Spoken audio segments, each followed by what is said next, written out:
Hey guys, welcome to episode 5 of the Assassin's Creed Discovery Tour Mode, and here comes Senu. Hello Senu. So let's go and start off with the next one. Right, oh god. Caffrey's Funerary Complex, I think that's correct. Number of stations 9, region Giza. Learn about Caffrey's Funerary Complex, estimated time 6 minutes. Welcome to Caffrey's Funerary Complex. Okie dokie. Now Since first the if I need to very turn this up, just beginning of the be Fourth quiet. Dynasty, mortuary temples were built adjacent to pyramids on the eastern side. Such a location, facing the rising sun, as well as the world of the living as a whole, held an important symbolic meaning, for it was within the mortuary temple that kings were revived through daily rituals. Okie dokie.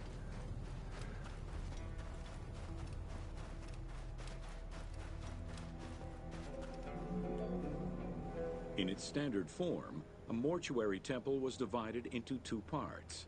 A front area which consisted of a vestibule and a courtyard, and an area in the back, where all sacred elements were located. The back of the temple incorporated several essential features, including an inner sanctuary with a false door, which allowed the soul of the pharaoh to travel between the world of the dead and the world of the living.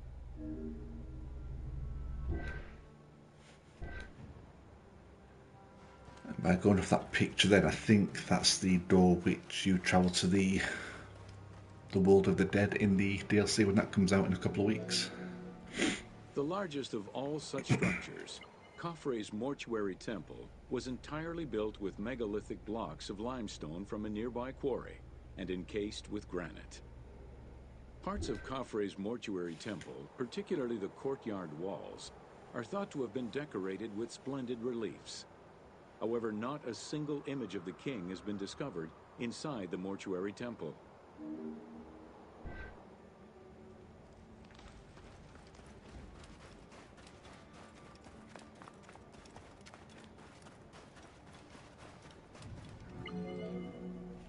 Khufu's direct successor, Jedefre, followed the custom which required each king to establish a new site for their funerary accommodation, and chose Abu Rawash as his last resting place. When the time came to build his own funerary complex, Khafre, also one of Khufu's sons and the successor to Jedefre, broke with tradition and returned to Giza. Not only did Khafre thumb his nose at tradition, but he did so in a way which he hoped would allow him to overshadow his father's most important monument. And one thing we've learned is apparently in ancient Egypt, birds would give you a nice neck massage, according to that statue. It might be nice with soft feathers, who knows. But you can't argue with what the statue says, birds give you neck massages. Now I've seen it, I would like a bird neck massage, just because. Mind you, no, because I'll get a bird who will try and pet my freaking eyes out, with my luck.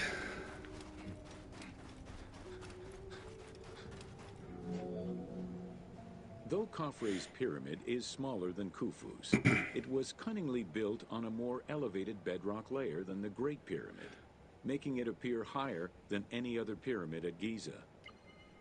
Today, Khafre's pyramid is the only one among the three at Giza that still has the upper part of its limestone casing. Yeah, crafty, so even though it's smaller, just built on a higher ledge, so technically kind of higher. I think he was overcompensating for something.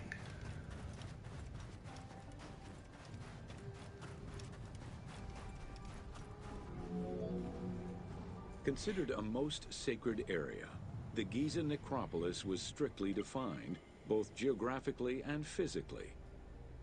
An 8-meter thick Tura limestone wall completely surrounded the Great Pyramid.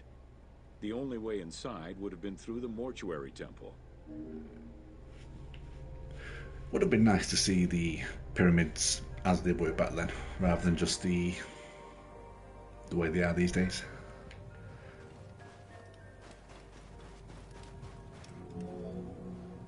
From the reign of Sneferu and onwards, the subsidiary pyramid became a common feature within the pyramidal complex. The function of the subsidiary pyramid, however, smaller in size and in height than the royal tomb, remains unclear, though some believe that it was meant to house the Ka of the pharaoh. Yeah, the Ka of the pharaoh, or as I mentioned last time, people they didn't really give a crap about.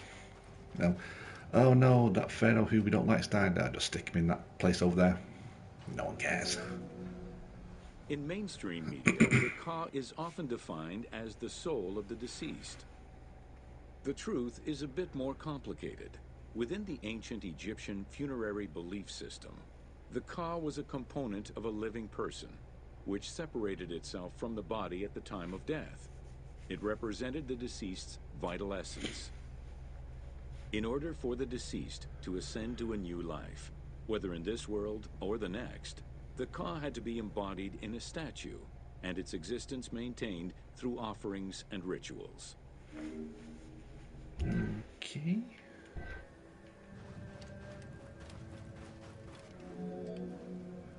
Within Khafre's subsidiary pyramid, a wooden box containing pieces of cedar was discovered by archaeologists. When reassembled, it turned out to be a shrine mounted on a sled. Just as with the solar barges found around Khufu's pyramid, it seems Khafre's shrine and sled were ritually disposed of after his funeral.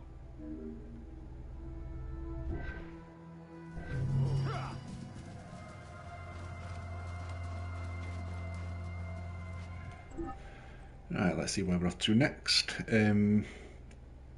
Jean-Pierre Houdin's theories. Okay, Jean-Pierre, blow our minds with your theories. I don't know who he is.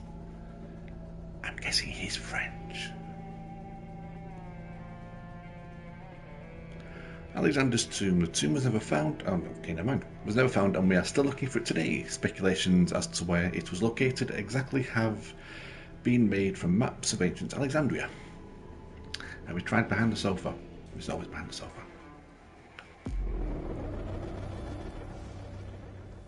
Oh wow, we just teleported straight into a pyramid. Cool. Jean-Pierre Houdin's theories, number of stations 8, Region Giza. Learn about Jean-Pierre Houdin's theories on ancient Egyptian construction techniques and the Great Pyramid. Estimated time 7 minutes. Okie dokie. Welcome to Jean-Pierre Houdin's theories. Woo. The team wanted to provide players with a sense of exploration and discovery, particularly within the Great Pyramid. As such, a decision was made that the internal design of the monument in the game would reflect Jean-Pierre Houdin's theories. While the antechambers of the King's Tomb have yet to be discovered, Houdin posits that this is merely due to a unique design, placing the pharaoh's tomb at the center of the pyramid. The entire tour you are about to take was designed along Houdin's hypotheses. Okay, so this may not be exactly how it is in the pyramid, just going off some guy's theories. Okie dokie.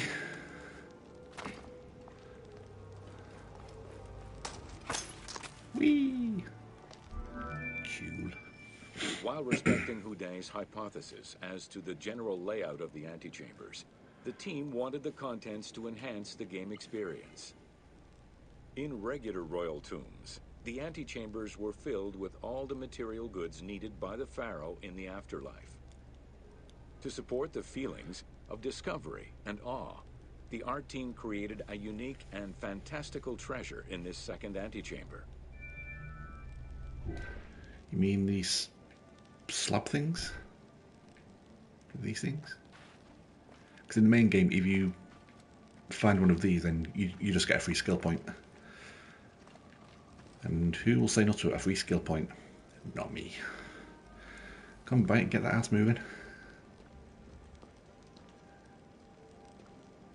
There we go. Houdin theorized that the ascending corridor and the Great Gallery were used by the workers to haul hoist the heavy beams above the king's chamber.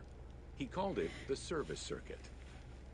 The corridor you are in now was created by the team following Houdin's theory and is referred to as the Noble Circuit. It is through this corridor that the wooden sarcophagus containing the pharaoh's mummy would have been transported to its final resting chamber. That sounds kind of interesting, I guess.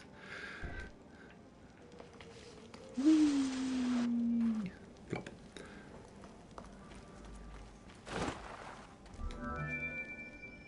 With this structure in mind, one can easily assume that the pyramid's entrance would have been connected to the two antechambers. Modern research has revealed that a cavity might be located behind the north face chevrons of the pyramid. As such, the team chose to create this area for the player to explore. Here is where Houdet believes that the priests and nobles would have exited the pyramid after the burial ceremony.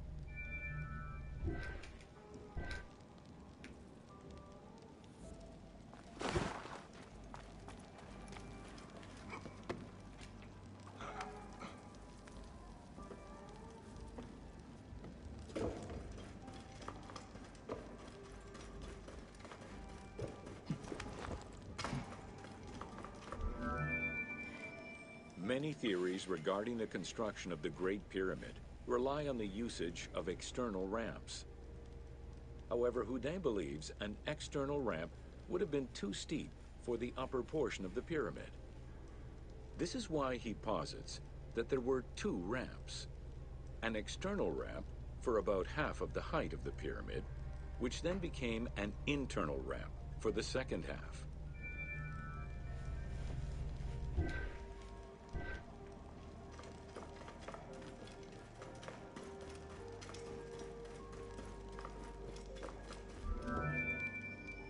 Houdet's theory states that this internal ramp followed the sides of the pyramid in an ascending spiral pattern.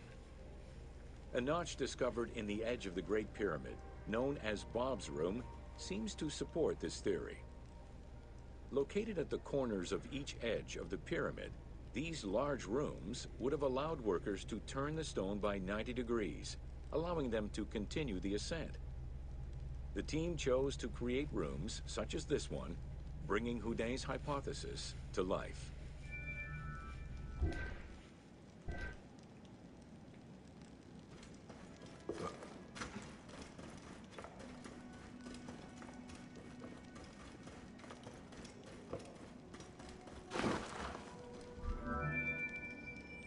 This long corridor was the first section of the ascending internal ramp.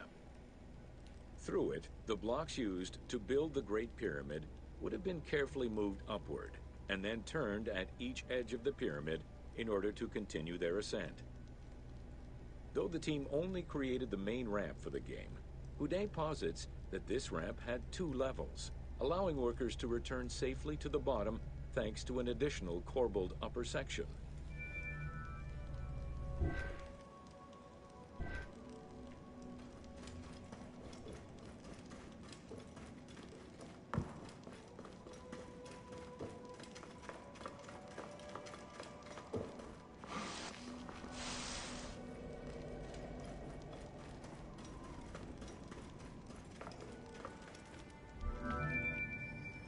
According to Houdet, the start of the inner ramp was located at the base of the southeastern face of the pyramid.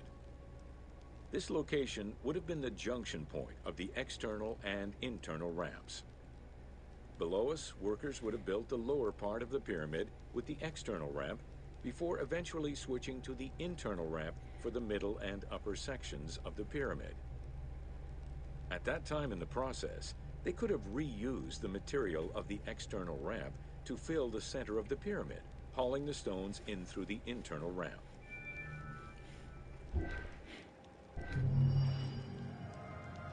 Yeah, that was quite an interesting theory too, but surely they could easily find out if this stuff is true or not, because can't they use, some sort of sonar thing to penetrate the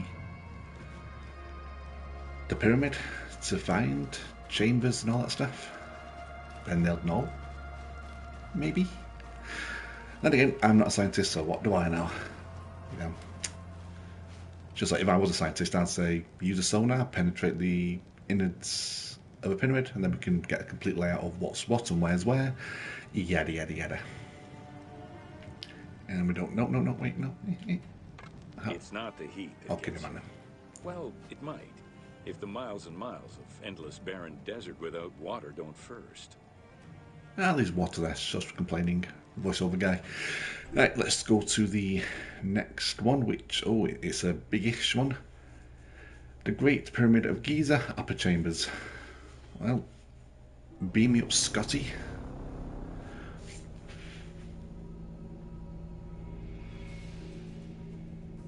Divine cats. Egyptians believed that cats were sacred beings, woe to any that would hurt one. Well, nice cats, yes. The cats are a bit, full of themselves, a bit uppity. Yeah, nuts to them.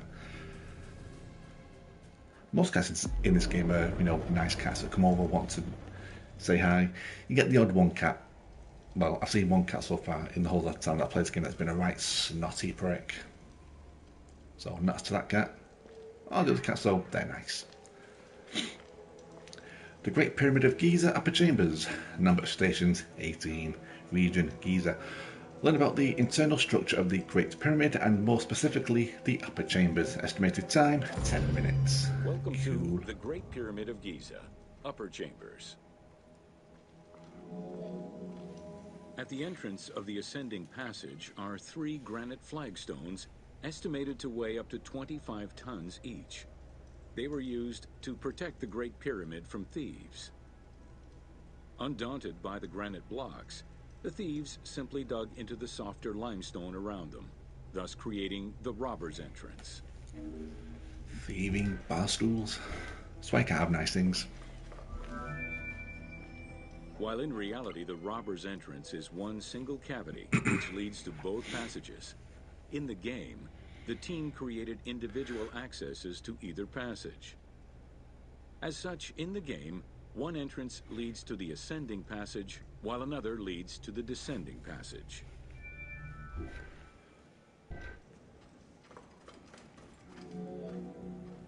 The ascending passageway of the Great Pyramid provides a direct path into the Grand Gallery and is accessed 30 meters from the entrance along the descending corridor. Both corridors have similar dimensions and are designed with the same 26-degree incline.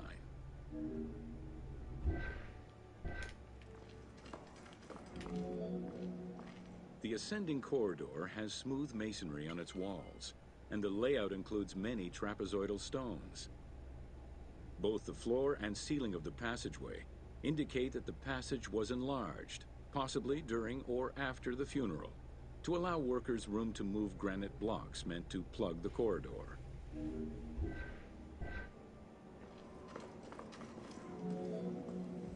The Grand Gallery's purpose is still debated among experts. It may have been intended to align with the stars, act as a buffer to protect the King's Chamber, or simply to facilitate the transport of the granite blocks used inside the pyramid. Access to the Queen's Chamber was at the beginning of the Grand Gallery.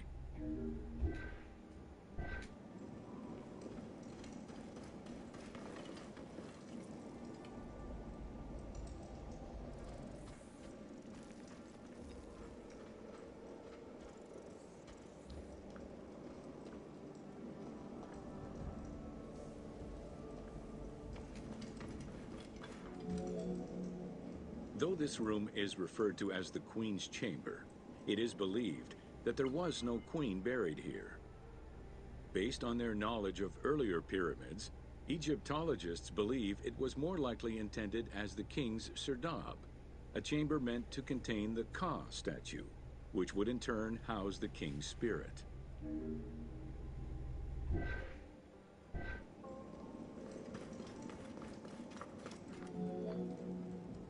Situated exactly within the pyramid's center, on the east-west axis of the pyramid, the chamber has a vaulted ceiling and measures 5.7 by 5.2 meters.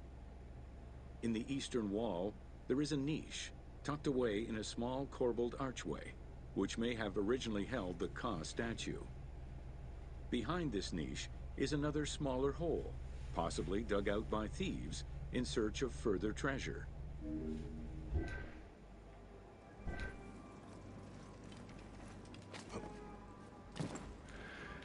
Okay. I thought I could go in that hole to see what's in there, but nah. In the 19th century, two shafts were found running through the north and south walls. They each run in a horizontal line for 2 meters before sloping upward, and both are closed off with limestone blocks fitted with copper handles. Whether they were intended as ventilation shafts for workers or a celestial connection for the pharaoh's spirit is unconfirmed.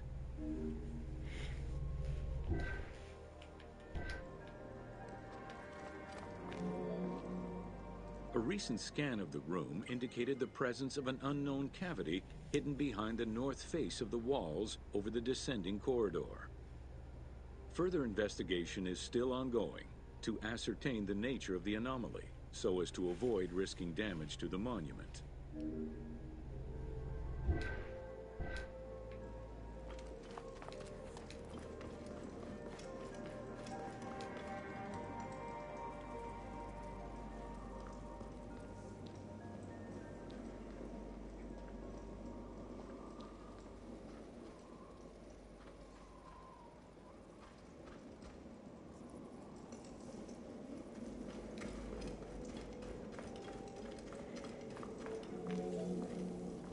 Khufu's architects were possibly influenced by earlier rhomboidal pyramids when designing the gallery.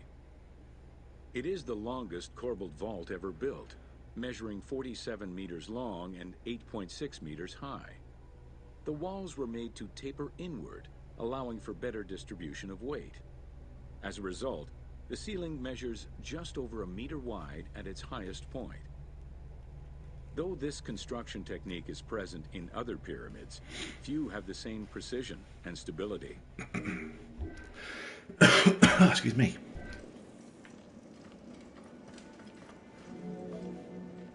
While the space is visually dramatic, the gallery seemed to serve a practical function, though what exactly remains uncertain.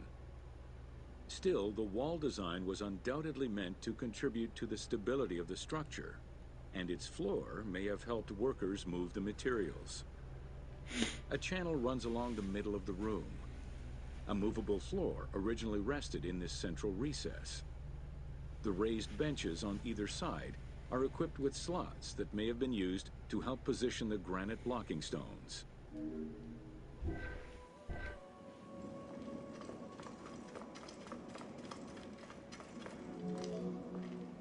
At the end of the Grand Gallery is the entrance to the antechamber leading to the King's Chamber. Directly above, there is another narrower horizontal passage that connects to the top of the King's Chamber and allow the workers access to the weight relief rooms.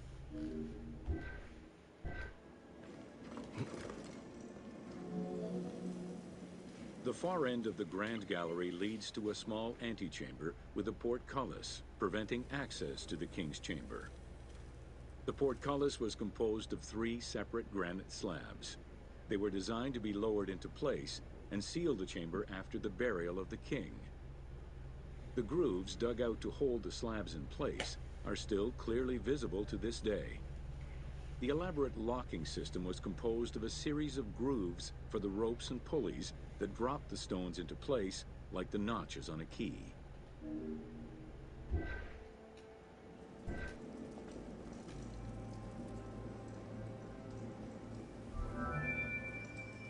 For the purposes of the game, the team elected to remove the portcullis slabs in order to grant the player access to the King's Chamber. In reality, workers would have backed out of the room after the funeral, lowering each slab into place behind them one at a time. Each of the 3 stones were smashed by looters centuries later, and evidence of their breaking is still evident. And why you can't have nice things, because there's always someone who'll try and rob you. Thieving barstools. The King's Chamber is built entirely out of red granite. The King's Chamber measures 5.8 meters in height. It has an imposing cover of 5 stacked levels above, with granite beams weighing 25 to 40 tons each.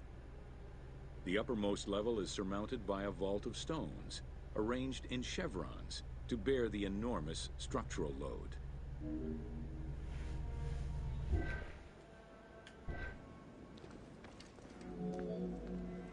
As in the Queen's Chamber, two shafts extend out from the room towards the north and south faces of the pyramid. They measure nearly 64 meters until they are blocked by copper-handled granite plugs. Some experts in the culture of the Old Kingdom believe that the shafts were thought to lead the king's soul to the stars, with the incarnation of the pharaoh as the god Ra, represented by the northern well, and the god Horus by the southern well.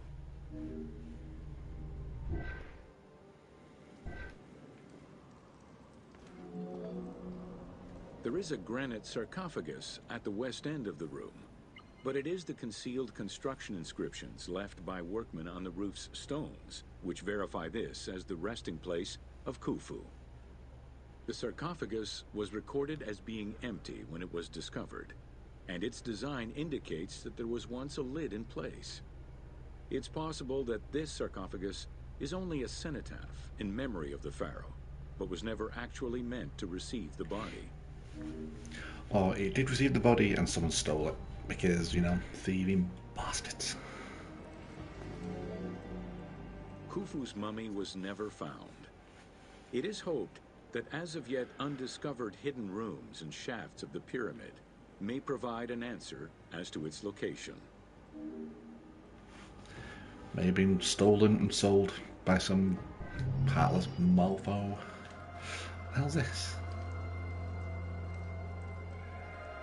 Yeah, no idea what that is.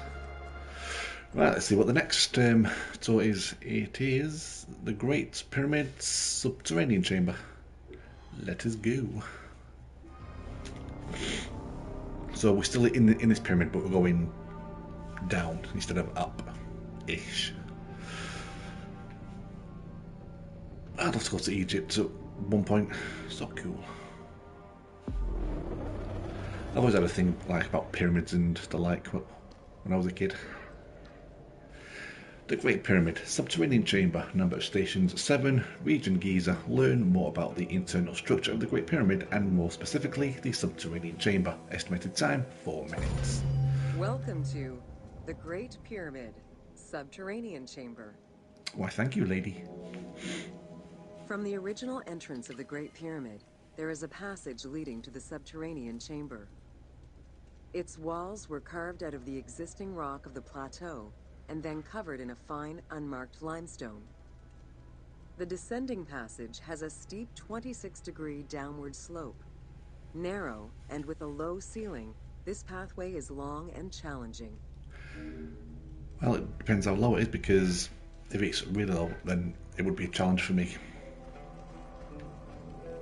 Because I'm tall, so yeah. While the original passage was 145 meters long, the team reduced its length and made it both wider and higher. The main focus of the work in reproducing the location was centered upon preserving the unique claustrophobic environment of the Great Pyramid, while still allowing for a smooth game navigation. Well, making it shorter and bigger is not going to make it as claustrophobic, you know? The well shaft was a 58-meter vertical passage that connected the descending corridor to the grand gallery above. An adjacent grotto may have originally been a small natural well in the bedrock that was enlarged during the tunneling. Whether the grotto was intended for another purpose is uncertain.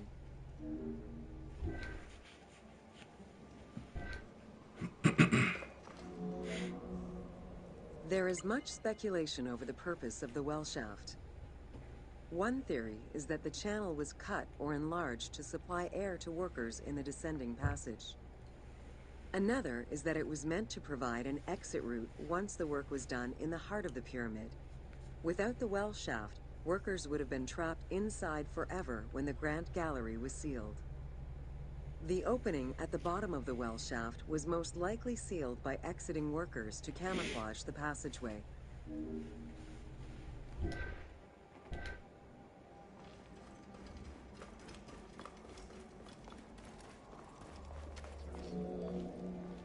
There is a subterranean chamber at the end of the descending corridor, 30 meters below the Giza Plateau surface. Dug directly into the bedrock, the space is wide with a ceiling 3 meters in height. Its floors and walls are rough and uneven, indicating that it was never completed. At the south end of the room, there is another narrow corridor, similar to the others, though it abruptly ends after roughly 20 meters.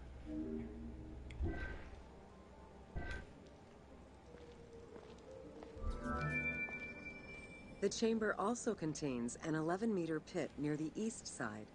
It's unclear what this may have been used for. In the game, this well leads to a fictive underground complex containing key game-related mysteries.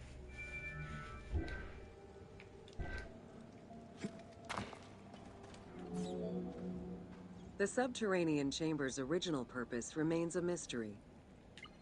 One popular theory is that it was originally meant to be Khufu's burial chamber, but the pharaoh changed his mind, preferring to be buried higher up in the pyramid, which would explain the chamber's unfinished state. Or they were digging too deep and pissed off the devil, and such. I don't know. Something to do with monsters or giant rats.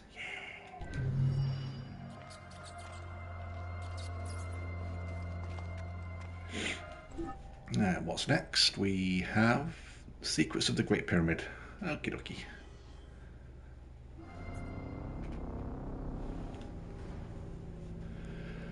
A protester by any other name? Oh, fine, okay. Guess I didn't want to read that. I did.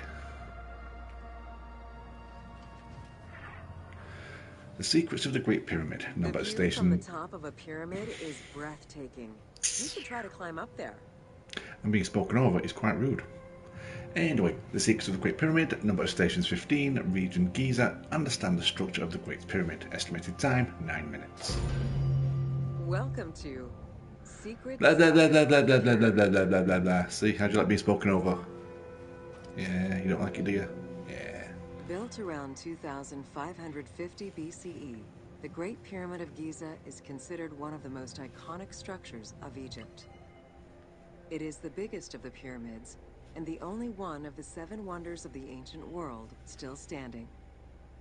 The numbers associated to the Great Pyramid of Giza are impressive. A workforce of over 20,000 people, 6 million tons of stone, and 20 years of construction. It was a massive undertaking for a pharaoh's tomb. Yeah, he was probably overcompensating for something. Wink, wink. Nobody something that huge to be buried in.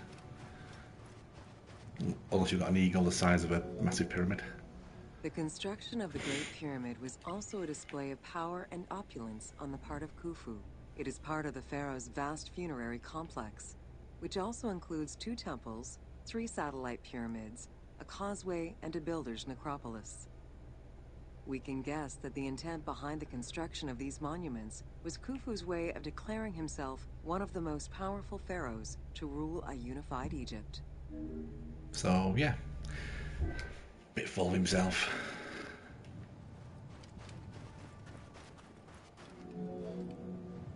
New insights into engineering and ancient Egyptian culture are still being revealed over 4,500 years later. For example, a recently unearthed papyrus offers a glimpse into the life of a tradesman at the time of the pyramid's construction. Also, a logbook belonging to a team leader during the building gives details on the craftsmen, their work schedules, and the raw materials required.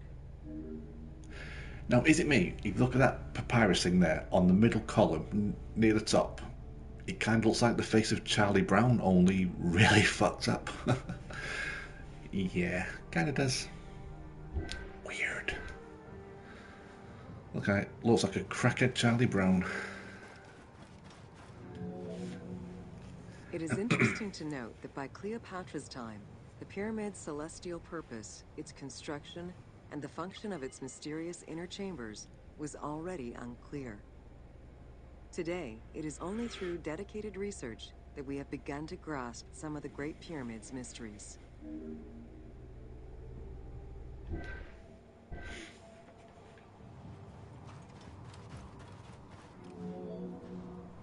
The Egyptians had polished their design for centuries by the time work on the Great Pyramid began. Intended as a tomb for Khufu, the Great Pyramid's structural design has been considered to be nearly perfect by engineers and historians ever since. So not completely perfect, just nearly perfect.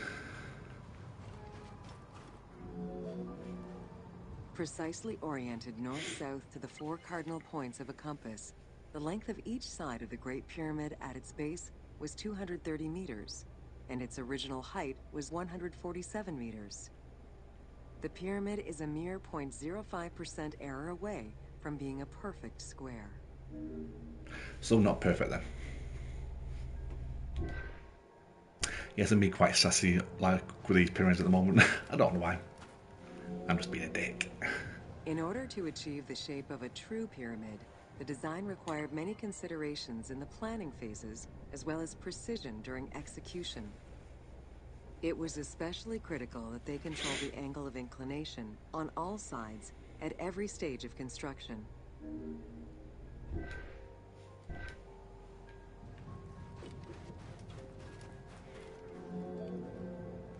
Materials for the Great Pyramid consisted of quarried limestone blocks, weighing between 2 to 15 tons each.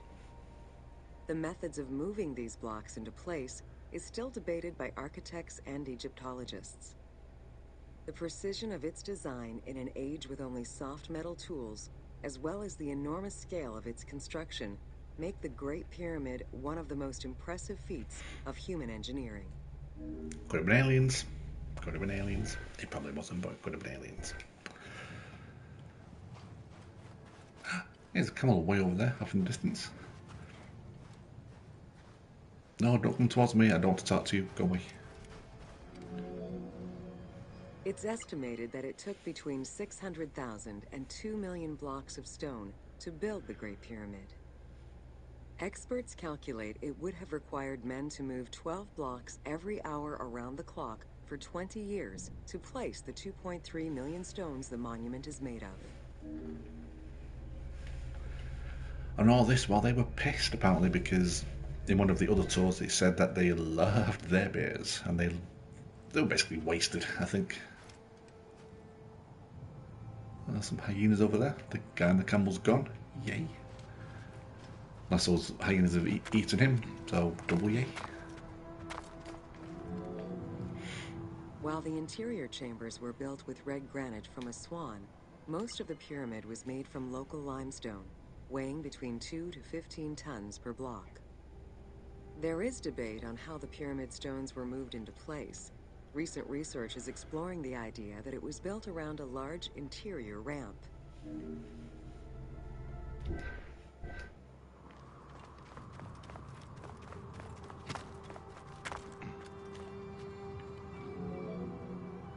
The recently discovered logbook confirms that the high-quality limestone of the outer casing was brought by boat across the Nile from a quarry in Tura. Once complete, the smooth white polished stone of the Great Pyramid would have reflected the sunlight like a beacon, earning it the name the Horizon of Khufu. Well, like I already said, it would have been nice to see these pyramids as they would have been at their height, rather than how they are now, just all Over the centuries, thieves and not as travelers good. attempted to access the Great Pyramid numerous times. Ancient writings describe details of its interior, proof that some made their way within, though who gained entrance first and when is unknown.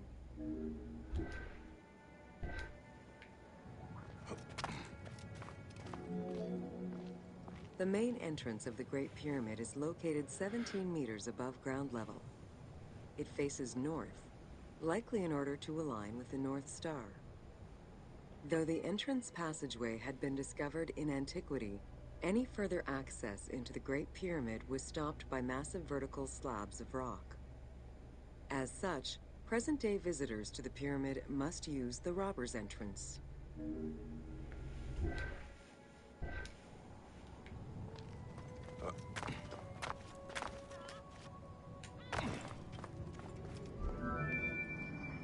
The robber's entrance is reported to have been opened in the 9th century by Caliph al-Mamun. In search of treasure, the Caliph had his men dig their way inside the Great Pyramid. The most likely scenario is that they enlarged a corridor which had been created by tomb robbers during antiquity. As such, this is how the team can justify access to this wonder.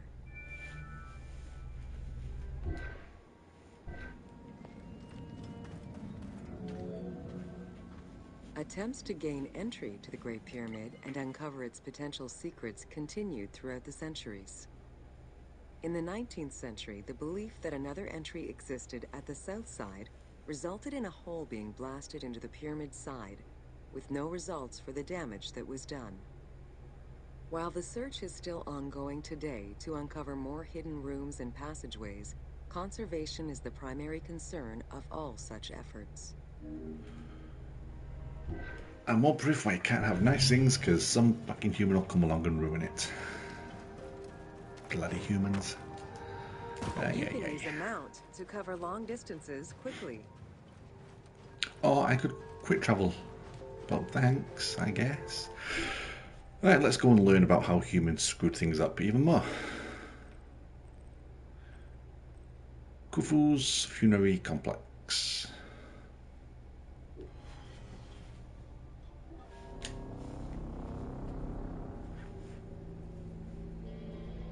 One thing which I've learnt from these tours, got something nice, a human will come along and ruin it, because it's what humans do. It ends here, the Persians, okay, apparently it ends there because I'm not allowed to read what's reason, but there. Thanks, game. Khufu's funerary complex, number of stations 11, region, still Giza.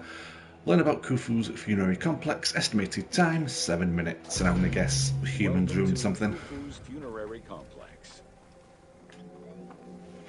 The Valley Temple was the first architectural component encountered when one entered the funerary complex. It was considered the official entrance of the tomb, and mixed the structural components of both a temple and a portico. Khufu's Valley Temple shows evidence of a basalt pavement, letting us know where the portico portion of the structure was located. Such a partition is believed to symbolize both the subterranean and solar aspects of the afterlife.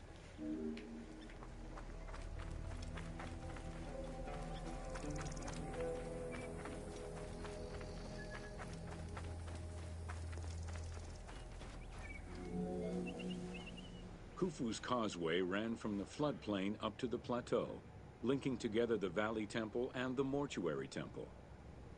A traditional causeway presented itself as a paved path, enclosed by walls and often roofed.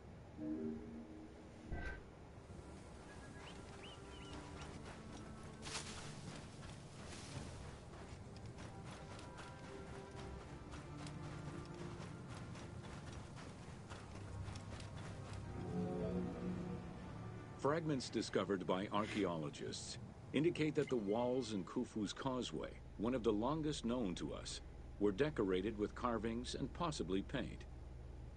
Depictions show a great variety of themes: stars on the ceiling, accompanied by scenes of battles on the walls. Other engravings depicted the creation of the complex by illustrating craftsmen at work.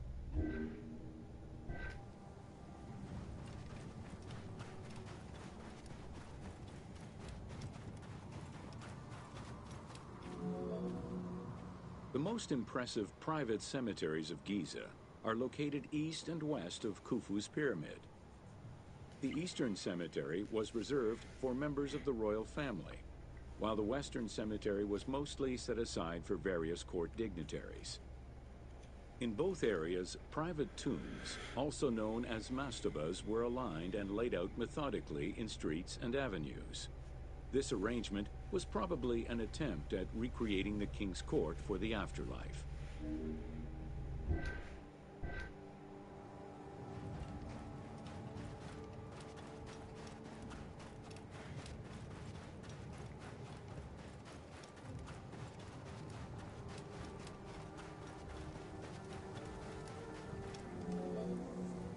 To the east of Khufu's pyramid reside three smaller constructions, The three Queen's Pyramids. A sloping passage led from the ground surface to a burial chamber, cut out of the bedrock and lined with masonry.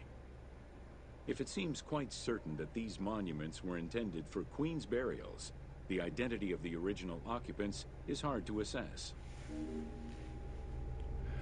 So all them buildings, I'm guessing those are where people were buried, I'm guessing? So if it was down to be like recreating the king's court, there probably would have been a lot of backstabbing to try and get the best positions, even in death.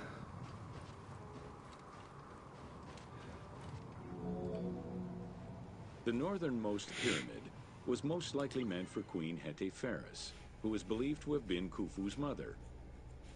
However, in 1925, her actual tomb was discovered nearby by accident.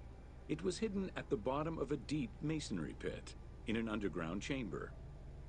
Within the concealed chamber, Egyptologists discovered the most complete royal funerary equipment dating from the Old Kingdom, though her body was missing.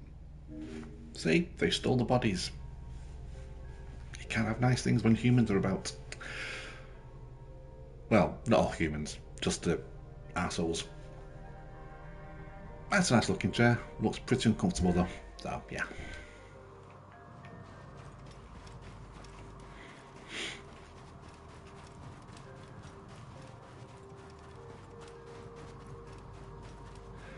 That's probably what happened to the pharaoh who was buried, I think, in that pyramid when they said his body wasn't there. It was probably stolen and sold off to some collector.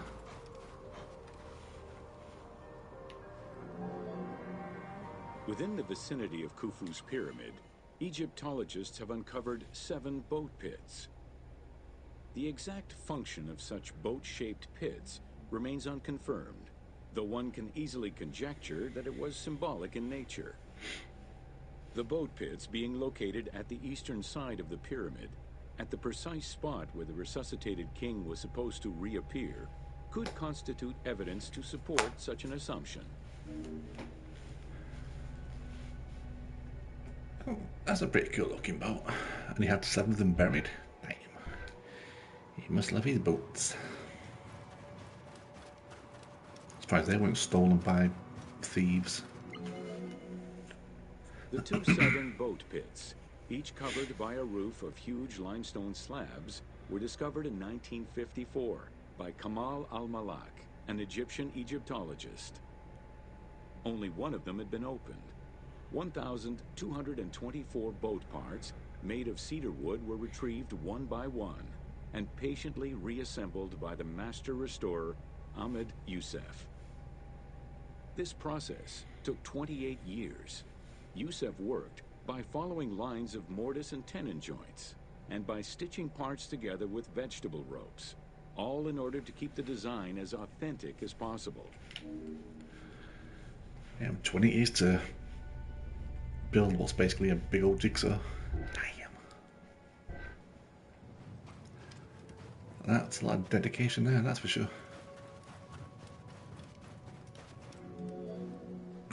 The Greek term pyramidion refers to the capstone of a pyramid or the tip of an obelisk.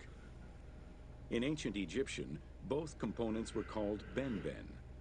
This word was also used for a specific kind of food, a cone-shaped offering made of bread. The pyramidion was intended to be a miniature reproduction of the pyramid, making it equal to the monument itself in symbolic importance.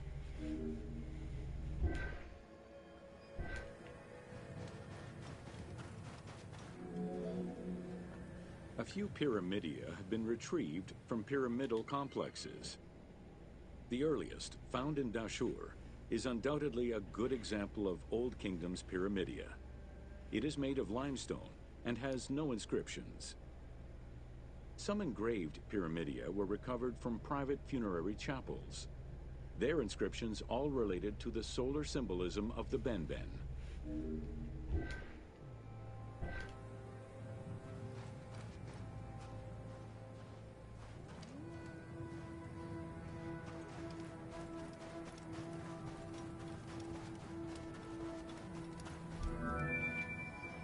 The pyramidia of the pyramids of Giza were never recovered. The reconstitution you see in the game is fictive, incorporating a golden pyramidion bearing inscriptions relevant to Khufu.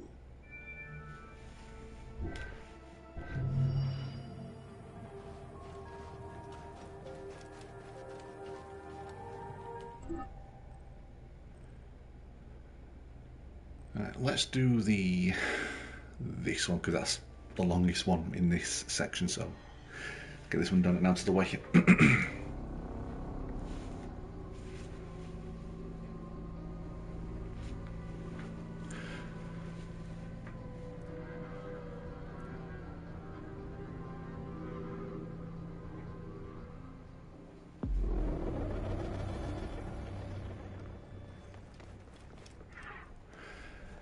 The Step Pyramid complex of Djoser. Number of stations 20, region Sakar Nom. Learn about the layout of the first stone monuments erected by mankind, the Step Pyramid complex of that place. Estimated time 13 minutes. Welcome to the Step Pyramid complex of Djoser. Ah, it's Djoser. Okay. I was close. The Step Pyramid is at the center of an enclosed complex, comprised of temples, models of palaces, and artificial constructions, all built for the afterlife of Pharaoh Djoser. The funeral complex itself covers 15 hectares and is located on the highest point of the Saqqara Plateau. It's clear from the elaborate detail and scale of the complex that this was a technological marvel of its time. The only fragment of information regarding the design plans of the complex was discovered on a section of stone containing an architectural sketch of a vault.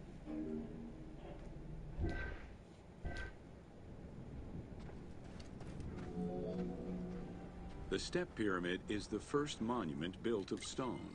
Standing at 60 meters high, it was the tallest of its time. Built 4,700 years ago, it was originally intended as a mastaba, which was a flat-roofed rectangular tomb.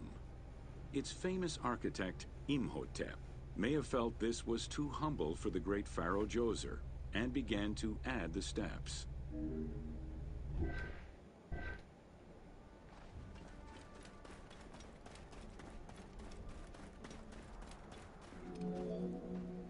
The Step Pyramid complex is enclosed within a 1,600-meter-long wall that is 10 meters high. This large wall was made out of white limestone and oriented along the north-south axis.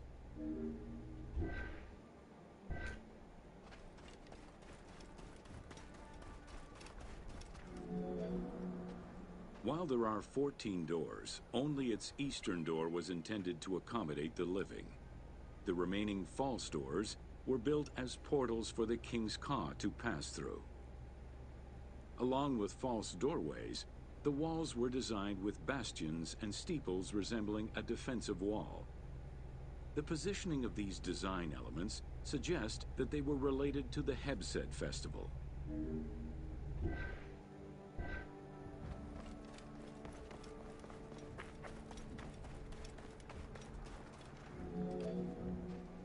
The only real entrance into the complex is at the end of a long, narrow passageway. This enclosure has a stone canopy carved to resemble wooden logs. At the end of the passage is a large opening. Meant to resemble a doorway, it has carved doors and hinges that are permanently open and immovable.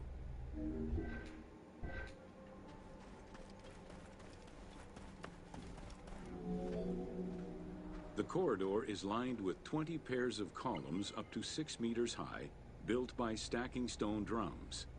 The completed facade was made to resemble reed stock bundles. Traces of red paint were found on the columns, along with black paint on the support walls. This would have had the effect of blending the walls into the shadows to give the red columns the illusion of standing on their own.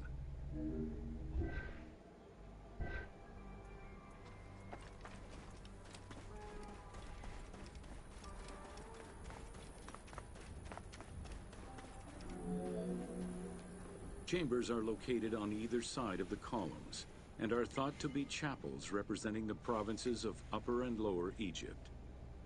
According to some Egyptologists, the arrangement of the rooms may be symbolic of jurisdiction and judgment.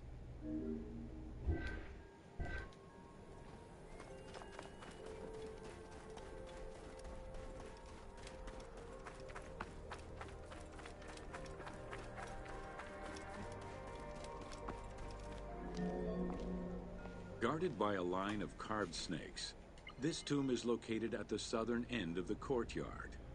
The burial chamber is beneath it, down a 30-meter deep shaft.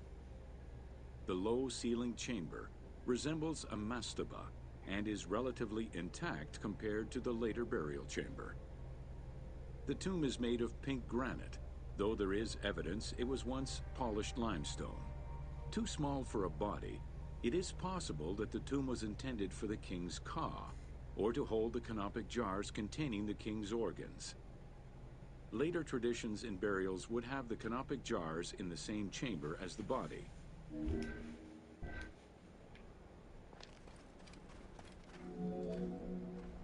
A polished limestone staircase leads west from the tomb to underground apartments.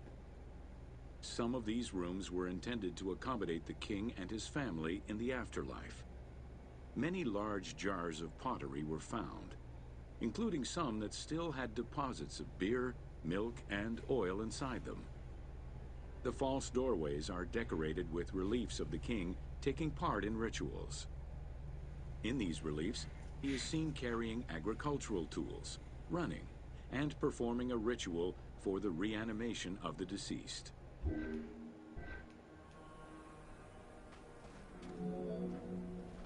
The architect Imhotep chose stone as a building material in order for the complex to last. Following the completion of the initial mastaba, Imhotep devised a burial of more ambitious dimensions. He set about stacking mastabas on top of each other.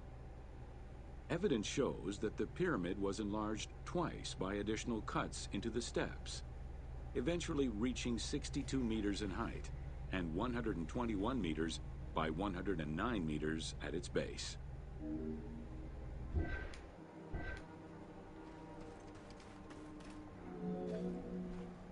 A staircase allowing the pharaoh to enter the divine world was represented by a tiered pyramid, oblong in shape, completely enveloping the original mastaba. The pyramid itself is a solid structure.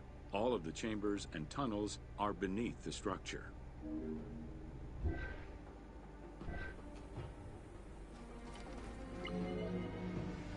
Pharaoh Djoser the Sacred was the founder of the Third Dynasty. He ruled for 19 years. During his reign, he was known as Horus Nedjeriket, divine of the body. He was given the name Djoser several centuries after his death as a sign of respect, and he is regarded as one of the greatest pharaohs of Egypt. An apocrypha was drafted in his name during the Ptolemaic period, 2,500 years after his death.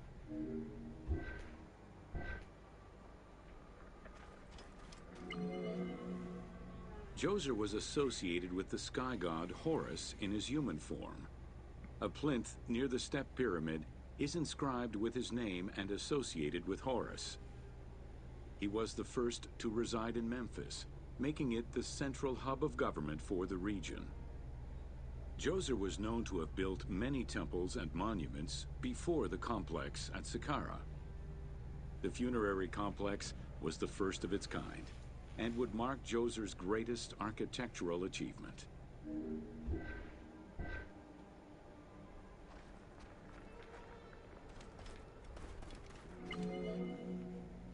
The funerary complex was built to resemble Djoser's palace, with the stone carved to imitate mud brick, trees, and reeds. Creating these details and softer textures in hard stone would have been a time-consuming, labor-intensive task. Much of the complex is designed to accommodate the Hebsed festival, allowing the king the ability to affirm his rule even in the afterlife.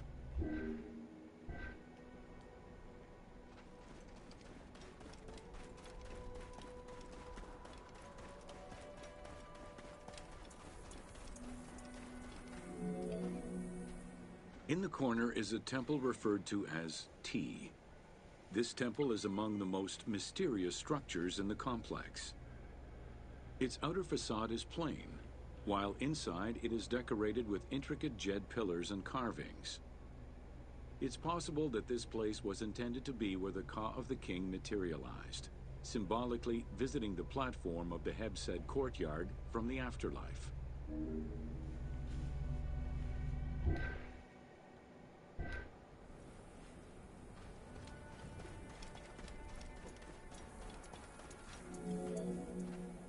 The Hebsed festival enabled the pharaoh to maintain universal order and renew godly powers. Through a series of trials and religious rites, such as dance, offerings, and visiting the sanctuaries of various deities, the ruler's vital force and divine nature was confirmed. The celebration was meant to represent the ruler's jubilee and would take place every 30 years, though the deadline was not always followed. The earliest known ritual dates from the First Dynasty.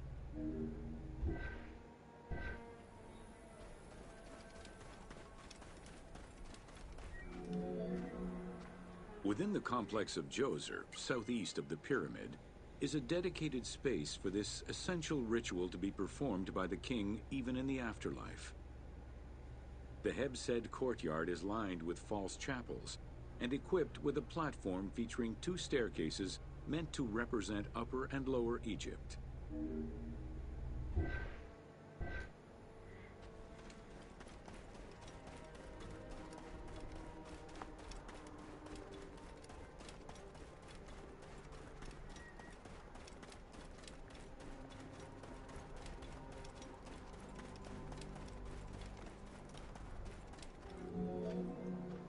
Located in the courtyard, the 2 pavilions are believed to represent the palaces of Upper and Lower Egypt. Rectangular in shape, the 2 replica structures face one another. Their facade is similar to the chapels of the Hebsed ceremony, with column crowns carved to look like falling leaves. Because Queen Hetep-Hernepti and Princess Inetkas's names were discovered on a stela near the pavilions, it is thought that these funerary chapels were intended for them.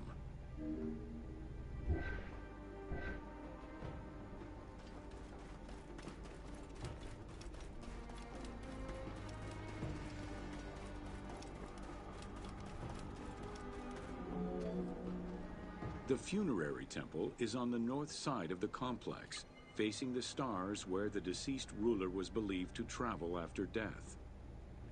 Within this temple was the pharaoh's serdab, or cellar. It is a small, enclosed space with one wall sloped to match the first step of the pyramid.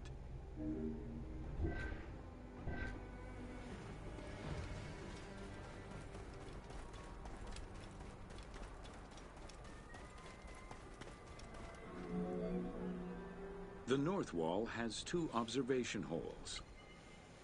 A statue of Djoser is seated on the throne, wearing a mantle and a tripartite wig with a crown known as a Nemes.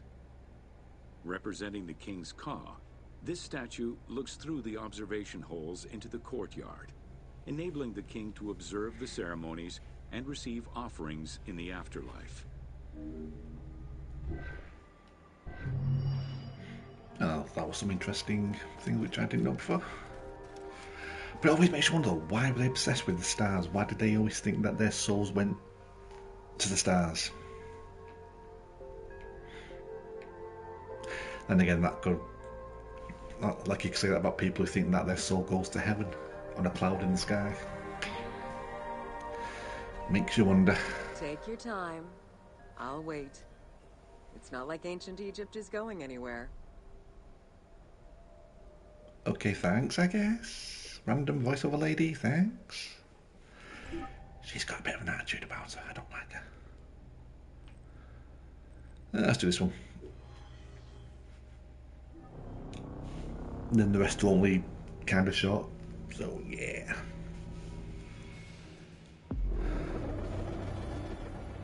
Just give me a second. Have a quick stretch. There we go. Now a quick stretch. Alright, where are we going? Inside Djoser's Step Pyramid, number of stations 10, region Sekar Nom. Learn about Djoser's Step Pyramid and Imhotep's influence on the evolution of the pyramid architecture. Estimated time 6 minutes. Welcome to Inside Djoser's Step Pyramid.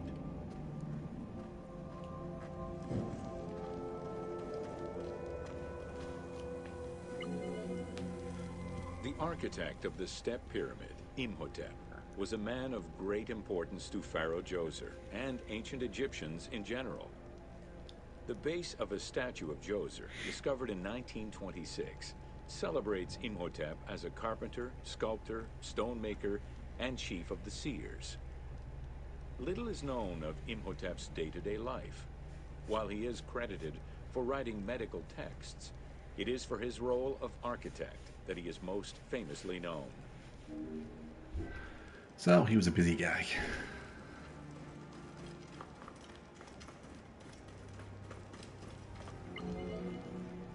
From the design of the pyramid to the elements within the complex itself, Imhotep set out to create something that would immortalize his king. An architectural achievement, the Step Pyramid was made from stone blocks instead of mud brick. It was the first time Egyptians built a monument of that height. Imhotep explicitly intended for the stone to reflect natural materials. The funerary complex of Djoser remained famous throughout the centuries and millennia, and its great architect, Imhotep, was deified by ancient Egyptians during the late period.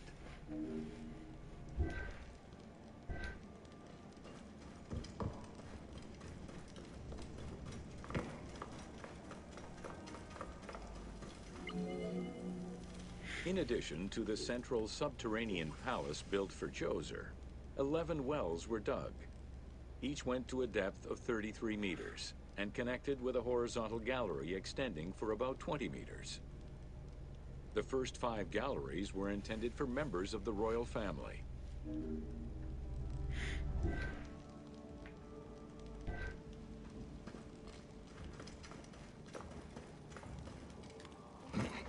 No.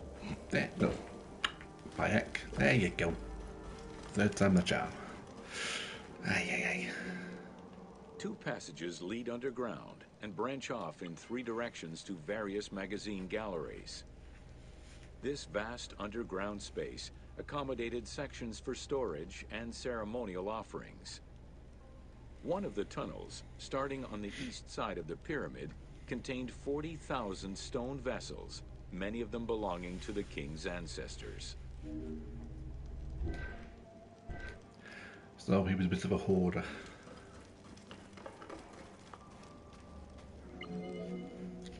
The burial chamber of Djoser is located at the bottom of a 28-meter deep central shaft.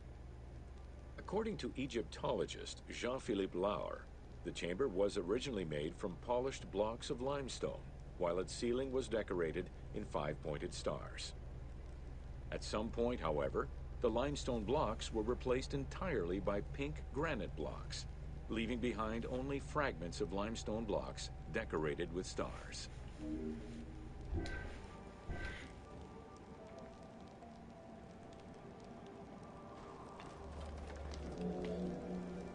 At the foot of the chamber are many tunnels going in all directions. This maze of tunnels, galleries, and chambers stretches over 5 kilometers. There are a number of dead ends and false doors. They may have been intended for the afterlife, rather than to fool thieves. Why would you want a number of false doors and dead ends in the afterlife? It would make more sense to fool thieves than, you know, let's make a load of pointless dead end tunnels and false doors. Just because the ghost might like to play, I know, some sort of trick while he's bored in the afterlife. Unlike the Great Pyramid of Giza, or Menkaure, the Pyramid of Djoser does not have any extra openings dug out by thieves. There was no need for them. Because of the easy access into the tunnels and along the corridors, thieves had little trouble clearing out the temples once inside. It is unknown when the mummy of Djoser was stolen. All that remained was a left foot, Bloody hell. found by French Egyptologist Jean-Philippe Lauer in 1934. This architect, who devoted his whole life to meticulously exploring the complex, believed it belonged to Djoser. So that's at least 3 pharaohs who've been buried and had their bodies stolen. Well, I guess they won't be resting in peace. What is that on the floor? Is that a candle? Yeah, it's a candle. It's a weird looking candle, but it's still a candle. The pharaoh's apartments, also known as the Blue Chambers, are decorated with blue-green tiles meant to imitate the reed matting that covered the walls and windows of his palace. The stone is carefully curved and painted to look like the rolled mats of open doorways and curtains.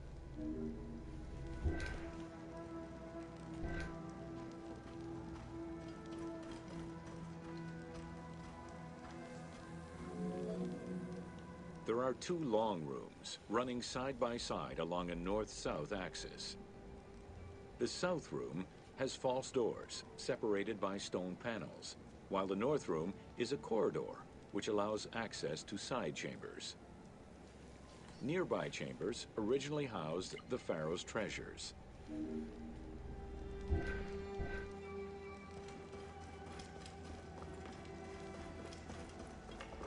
Oh god, spiders. Ugh. God, I hate spiders so much. The door frames are made of fine limestone and carved with the king's name. As in the south tomb, reliefs are carved into the doorways.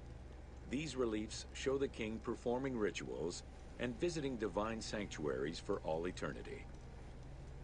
Their interiors are fictive additions made by the team to add to the wonders of the tomb. It is clear from the elaborate detail and scale of the complex that this funerary monument was a technological marvel of its time.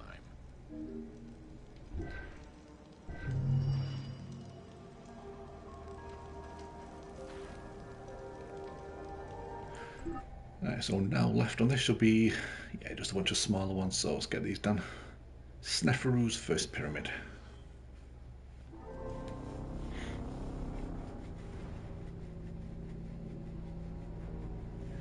Because these last few were quite short, I might just finish off the rest of these in this category and then I might wrap things up for now.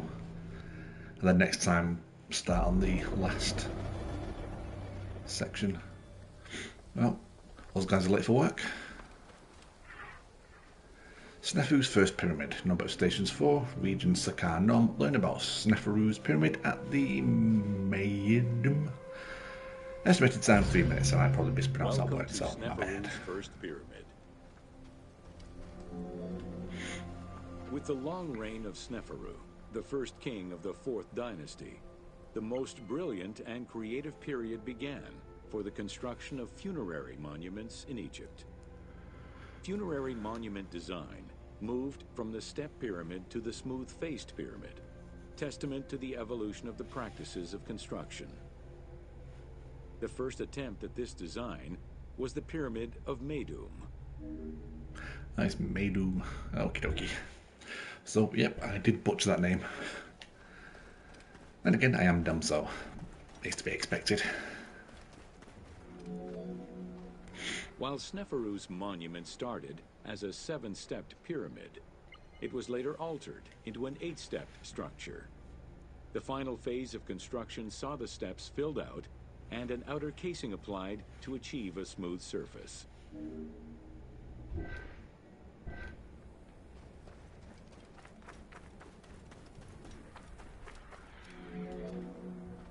The smooth dressing of the walls did not provide sufficient bonding, however, and the outer casing did not rest on sound foundations. As a result, the bases of the 4 outer buttress walls gave way, causing the walls to slide down and collapse. While the Meidum Pyramid was abandoned due to design flaws, it showcased other innovations that would impact all future pyramid designs.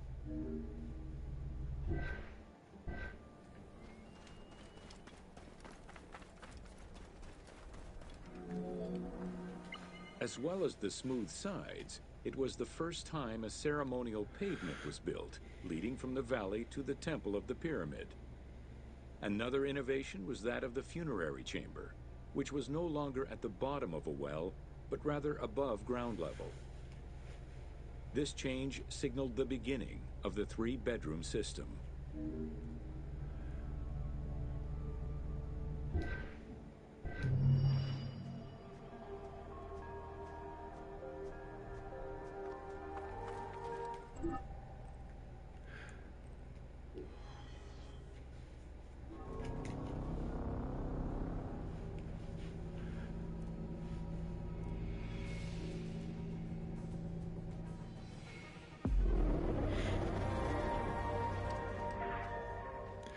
The Bent Pyramid of Dashur. Number of stations for region Sakar Nom. Learn about the Bent Pyramid of Dashur. Estimated time 3 minutes. And I think it's pronounced Dashur. Welcome to the Bent Pyramid of Dashur. Hey, I was right. After the construction of the Meidum Pyramid failed, Sneferu transferred his residence and the official necropolis to Dashur. There he began construction on his second attempt at a funerary monument. The resulting structure, known as the Bent Pyramid, is the only one of its shape in Egypt.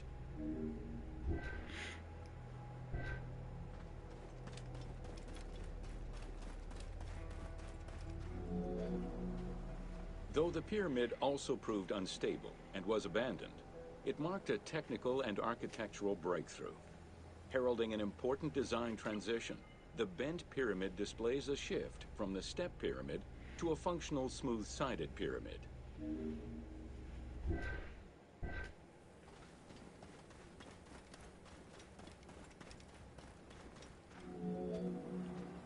The Bent Pyramid was unique in having two separate entrances, one on the northern face and another on the western face. The chamber of this pyramid was too small for a human burial. It was probably meant for the burial of a statue designated to house the Ka, the vital spirit of the deceased king.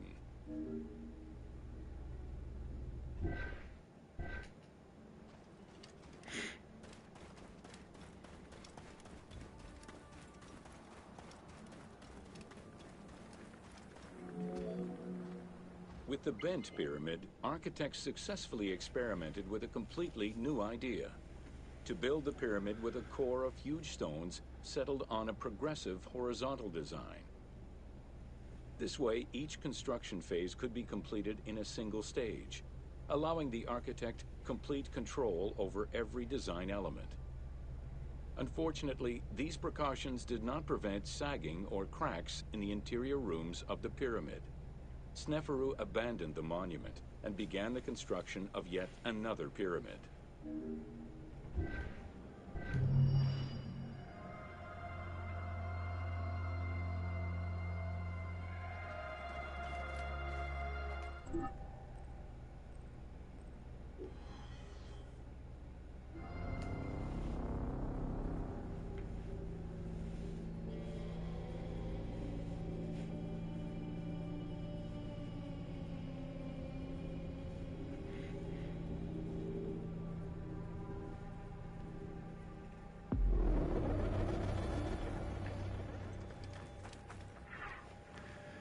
The Red Pyramid of Dashur. Number of stations 4, region Sakar Nom. Learn about the Red Pyramid of Dashur. Estimated time 3 minutes. Welcome to the Red Pyramid of Dashur. The Red Pyramid was built 2 kilometers to the north of the Bent Pyramid. It was so named due to the reddish limestone used in its construction. The Red Pyramid reached a height of 105 meters. While the ground level of the Red Pyramid is lower than that of the Bent Pyramid, its height is virtually the same. The task of making the pyramid a geometrical, true flat-face pyramid brought about yet another new design concept: the use of casing blocks.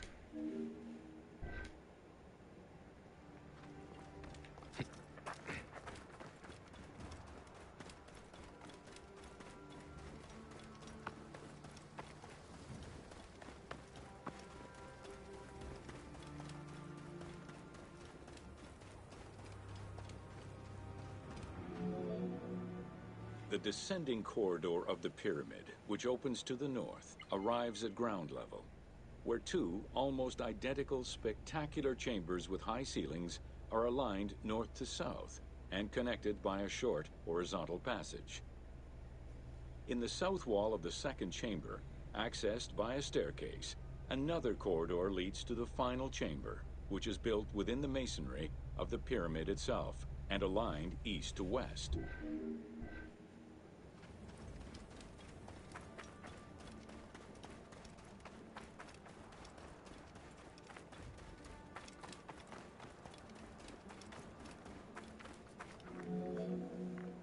The annexes of the Red Pyramid consist of a small funerary temple located to the east.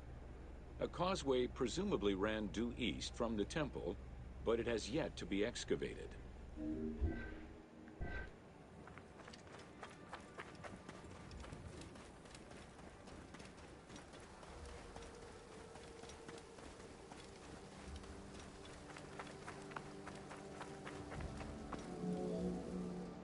The Red Pyramid was structurally sound, and once finished, marked a remarkable design milestone. Finally successful in his attempts to build himself a suitable funerary monument, Sneferu knew his future beyond death was assured.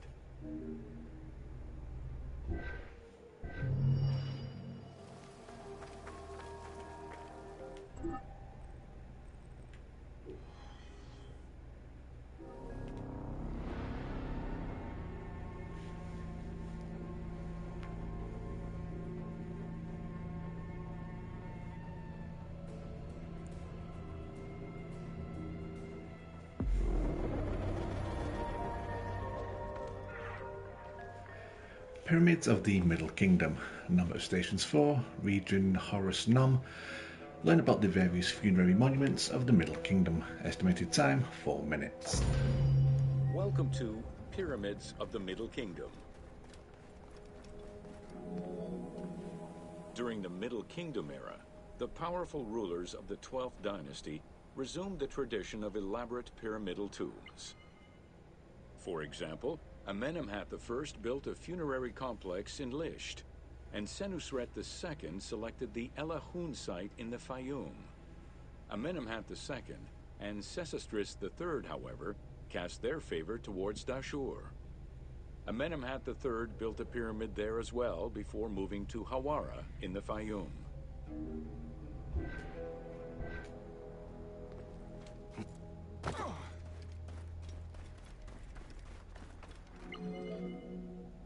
The plundering of tombs in troubled times prompted the architects of the Middle Kingdom to devise increasingly complicated means of security during construction. As such, while the architectural plans of the Hawara Pyramid were simpler than the one at Dashur, the means used to protect it from looters were much more elaborate. Beyond the use of blind passages and concealed trapdoors, the architects relied on a system of stone slabs, which were slid into place at the end of construction.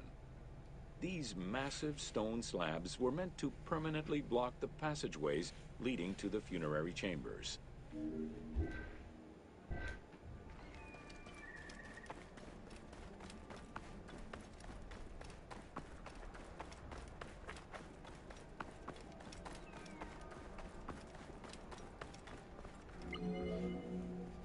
The kings of the 13th dynasty began building their pyramids at Masguna, south of Dashur, then moved on to Fayum and Abydos.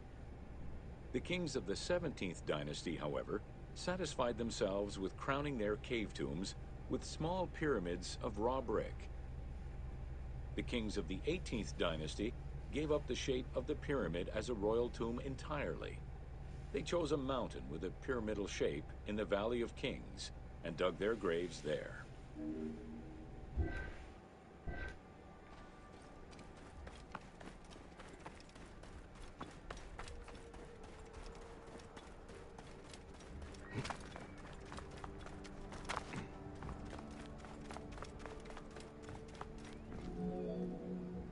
It was not until the Nubian pharaohs of the 25th dynasty that kings were once again buried under pyramidal tombs. In fact, today, the area of ancient Nubia, modern Sudan, contains a record number of 220 known pyramids to Egypt's 138. Despite their slow decline in use and quality, pyramids continued to fascinate all and sundry up to the Roman era. They remain to this day a symbol of the religious dedication of the pharaohs and the grandeur of ancient Egypt.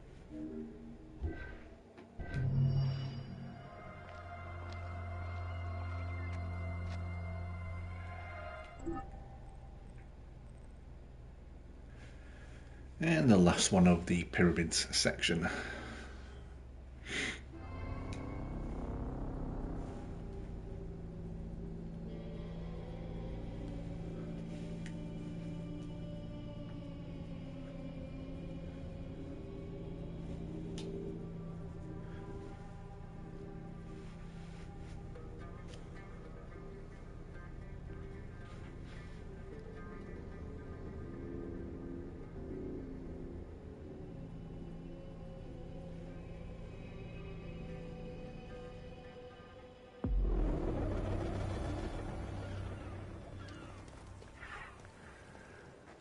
An overview of the Giza necropolis. Number of stations 3, region Giza. Learn about the plateau hosting most famous necropolis of ancient Egypt. Estimated time 2 minutes. Welcome to an overview of the Giza necropolis. The Giza Plateau is located on the west bank of the Nile and was considered by ancient Egyptians as the domain of the dead. The pyramidal complexes found there were built over the span of 3 generations, during the reign of Khufu, Khafre, and Menkaura.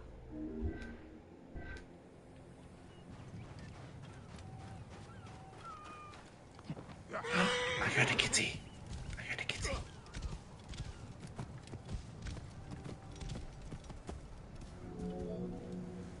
The Giza area, now famous for its 3 pyramids, is part of a wider grouping of funerary complexes. Rulers from this period generally elected to be buried in the area. The focal point of the entire region was the city of Memphis, chosen as the capital of Egypt at the beginning of the Old Kingdom.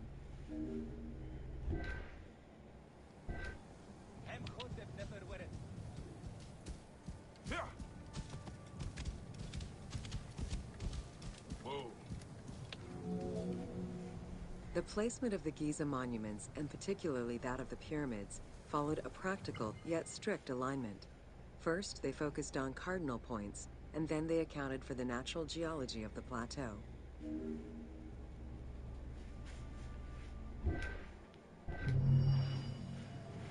And that completes the pyramid section of the tour. Stop picking your nose, Bayek. Thank you. Now let's see what's in the Egyptian section. Have I done any of these? No, I have not.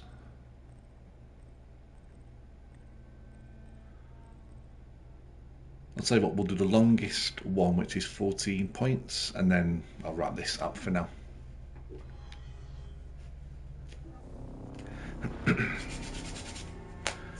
Just get the longest one out of the way.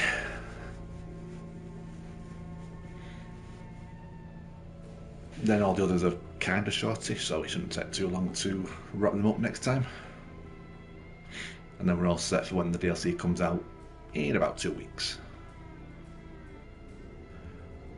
Which, from what little I've seen of it, looks really cool. Hello, Mr. Goatheads. Ancient Egyptian hieroglyphics, and number of stations 14, region Siwa. Learn about the hieroglyphs, how they evolved through time. For a glass of water. My kingdom for a voiceover guy who shuts the fudge up. Anyway, learn about hieroglyphs, how they evolved through time, and what they can teach us about ancient Egypt culture. Oh, ancient Egyptian culture, my bad. Estimated time 7 minutes. Oh, I pressed the wrong button. There we go. Welcome to ancient Egyptian hieroglyphs. Thank you. Hieroglyphics were used as sacred writing, appearing on monuments, statues, and sacred papyrus texts. The earliest symbols that resemble hieroglyphs were on pottery dating back to 4000 BCE. This stylized form of signs and drawings was the only writing used from its ancient origins to the end of pharaonic history.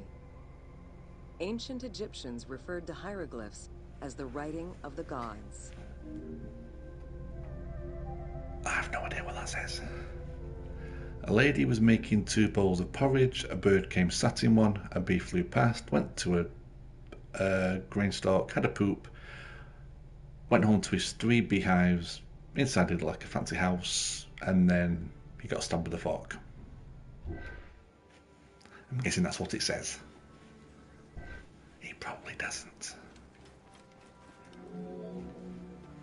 Considered a difficult language, it was intended for pharaohs, nobility, and priests, and meant to be used in ceremonies, within tombs, and for government records. Since few Egyptians were able to read the ancient hieroglyphs, the mythological aura around the language was persistent, even in their own culture.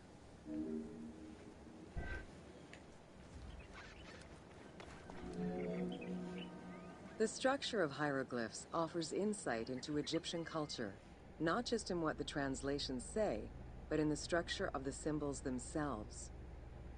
They were found on tomb walls, on sarcophagi, on statues, and on pottery, and were meticulously recorded in countless ancient papyri. Well, that guy in the bottom right who looks like he's sewing a basket, he's getting possibly stabbed by the guy on the left. And while he's doing that, he's doing a jump kick to the lady bending down, going, if I'm going down, lady, you're going down with me. Have a back kick to the head. Basically, that guy's a prick. Oh, hi there, Mr. Roman soldier person. Hi. Okay. In many temples, priests would perform rituals and daily offerings. These were accompanied by hieroglyphs used as spells. In tomb paintings, the hieroglyphs are represented with formulas to recite. These spoken words were meant to be spells which would allow the deceased to benefit from the offerings for all eternity. Spells and offerings were also written for the living, to enhance medicines and cure illnesses. Well, that guy on the bottom is eating a big old donut, so he's happy. His spell worked.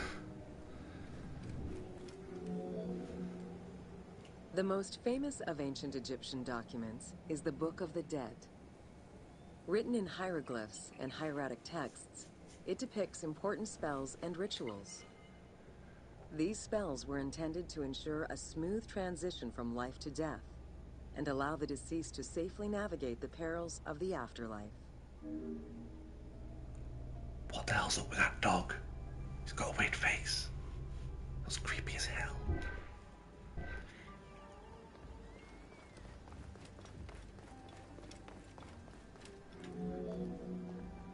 Even after it was deciphered, the reading of hieroglyphs remained difficult at times due to the many directions in which they can be read. Depending on the orientation of the signs, hieroglyphs can be read left to right, right to left, horizontally or vertically, though never bottom to top. Oh yeah, because you've got to have rules. It can be read left, right, left, vertical, diagonal, but bottom to top, you're going too far. Crazy Egyptians. A clue on which way to read is to first notice which direction the figurative signs are facing. If a pictogram is looking to the right, then the reader is meant to start from the right and read towards the figure. Column text on a papyrus begins from the right, then goes top to bottom for each column. Uh-huh.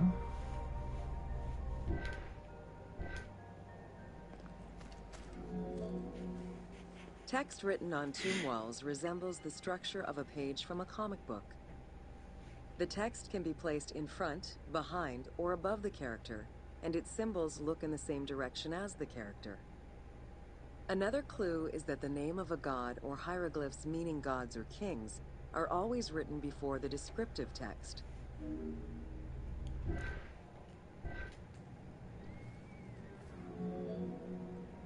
Compared to alphabetical languages, Egyptian hieroglyphs have more symbols. Confronted with the absence of vowels, the Egyptians invented a category of signs. When placed at the end of words, these signs help inform its meaning. For instance, a drawing of a lion will refer to a lion and also relate to the abstract concept of a lion as something dangerous or powerful. Okay, so we've learnt something there. So if it's a picture of a lion, like say the top there, it could actually mean a lion or something powerful. So what does, I'm guessing it's a ostrich or something, just above the lady's foot. What does that mean? Something bird, something skittish? What does a headless bird mean? I have no idea, I'm confused. At least I can now read one part of a hieroglyph, the lion. Middle Egyptian hieroglyphs contained a little more than 700 signs. Damn. By the end of the Greco-Roman period, there were 10,000 signs. Bloody hell. Egyptologist Sir Alan Gardner created a list classifying common hieroglyphic signs and their variants. I would never learn this language. Unless I had my brain, I know, downloaded it into a computer or something, then just have the knowledge uploaded, then yeah, otherwise, nah. It looks way too complex. Languages have many similarities with Asian and African languages. They have evolved in similar ways to the various forms of written Egyptian. These languages belong to the Hamito-Semitic group. There were 5 clear evolutions in the Egyptian language, each with their own distinctive structure. These languages are known as Old Egyptian, Middle Egyptian, Late Egyptian, Demotic, and Coptic. Coptic is the only living language that allows linguists to define the vowel structure and to distinguish different dialects.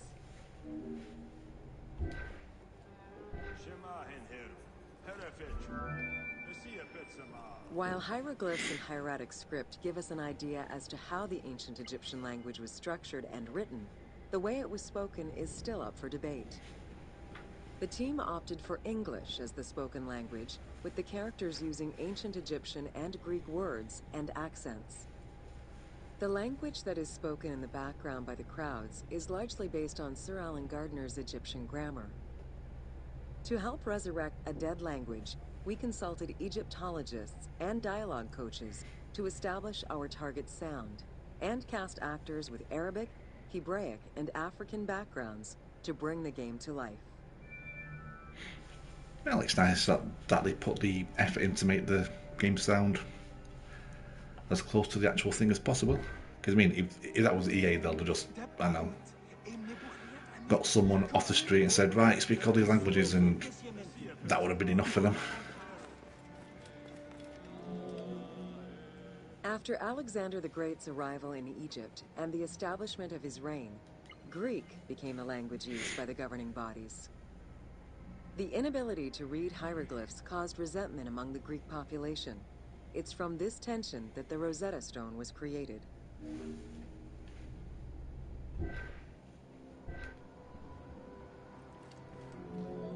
Hey, big guy. The spread of Christianity ended pharaonic culture and resulted in the destruction of its pagan monuments. This also marked the end of hieroglyphic writing and understanding. Bloody Christianity ruining things. God.